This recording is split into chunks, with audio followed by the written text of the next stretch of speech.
The Walking Dead figure unboxing and review. You saved my life, Rick. You saved Christmas. Well, hello, my brothers and sisters of the Nerd Nation. I, as always, am Jim, here to bring you another video, an unboxing video. I have my trusty knife here, and a bit of a review as well upon seeing what I open. So, we will see, and without further ado, as usual, we just kind of always take a quick gander at what we have there. And then we'll go and dice it right up and open and see what is inside. Shall we? I hope I open the right one. I've got a couple of things to open, and I'll do so over the next couple of weeks, I guess, when I get a chance. And here it is. Oh my goodness. Look at that. Oh, look, it hit my microphone there. Excuse me. Let me put this knife down before I stab myself. It is the Brothers Dixon from The Walking Dead, Daryl and Merle Dixon.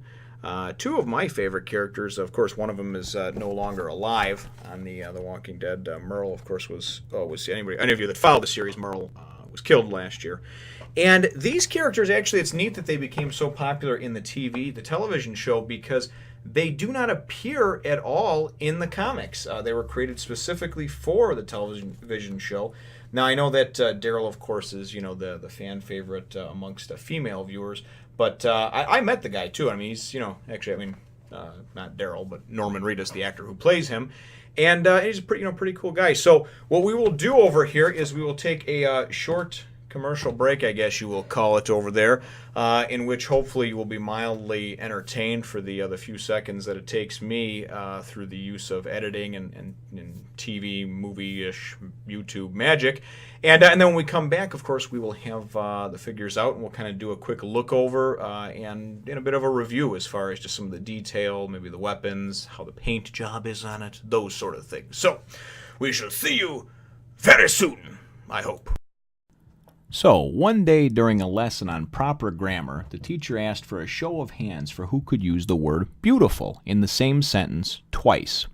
First, she called on little Susie, who responded with, "My father bought my mother a beautiful dress, and she looked beautiful in it." "Very good, Susie," replied the teacher. She then called on little Michael. "My mommy planned a beautiful bouquet, and it turned out beautifully," he said. "Excellent, Michael." Then the teacher called on little Johnny. "Last night at the dinner table, my sister told my father that she was pregnant, and he said, 'Beautiful. Fucking beautiful.'" So I finally got around to actually finishing this unboxing video. I had some technical difficulties, and believe it or not, I actually recorded this segment about 3 or 4 times and was having some audio issues. I don't know if it was interference with the camera and the microphone or what. I am not a very super technical person, so I just decided to record the audio over the actual silent video footage. But this is Daryl Dixon, and ultimately, I think out of the two, he is the one that I like less, I like least. His face looks pretty good, but they do use this digital face mapping technology that McFarlane Toys is famous for.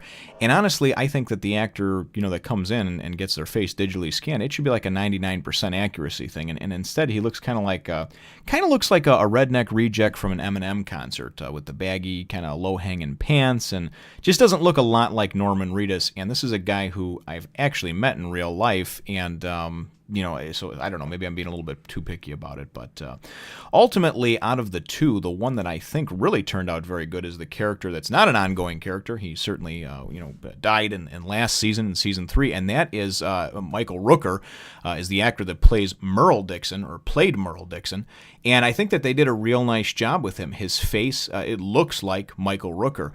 He comes armed with a pistol, and then, of course, his instead of a hook, he lost his hand, and he has that just sort of stabbing device. Whoops, I almost dropped him over there. That's the other thing, too, is that because of their size, only being about 5.5 inches tall, there's too many points of articulation as far as I'm concerned. I'm not going to have these guys doing yoga stretches or flips or anything like that.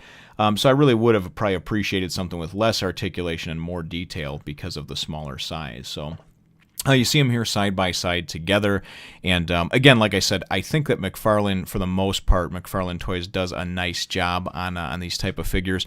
I was very impressed with the Assassin's Creed figures that I had purchased, as well as many of the other previous purchases over the years that I have made. But some of the accessories that came with, though, as well, are things like a pickaxe, which is handy for mining or hacking, killing zombies, hitting them in the head.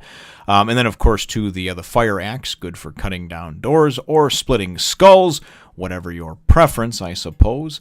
So it does come with a number of kind of useless accessories, because unless they can kind of hang on the person or strap to their back. And here's the assault rifle, the M4.